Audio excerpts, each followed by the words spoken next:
समय रहे भैया। एगो औरत अपना पति से कहत रही,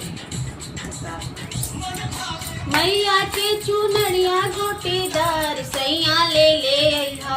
मन भावे मैया के चुनरिया गोटेदार सैया ले अइहा। ए सैया ले अइहा। जाता रो आरा के बाजार सैया ले अइहा। जाता रो आरा के बाजार सैया ले अइहा। मन भावे मैया के चुनरिया गोटेदार सैया ले। मन भावे मैया के चुनरिया गोटेदार सैया ले अइहा। ए सैया ले अइहा। जाता रो आरा के बाजार सैया ले अइहा। जाता रो आरा के बाजार सैया ले अइहा।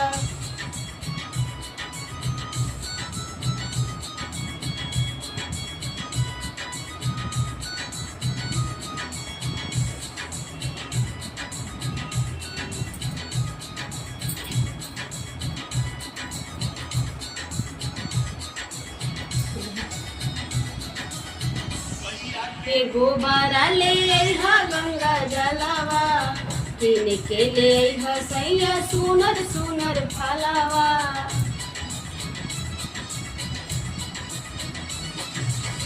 गैया के गोबारा ले अइहा गंगा जलावा।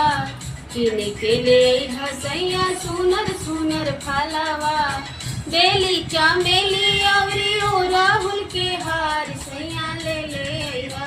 बेली चमेली अउरी राहुल के हार सैया ले अइहा। ए सैया ले अइहा। जाता रो बकसर बाजार सैया ले अइहा।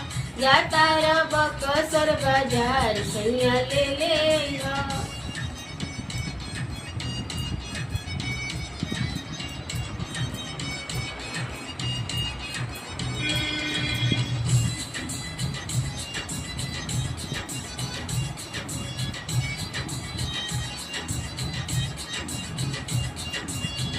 जोरे जोरे काला साले हा जोरे दियरी पहिरे के हमारो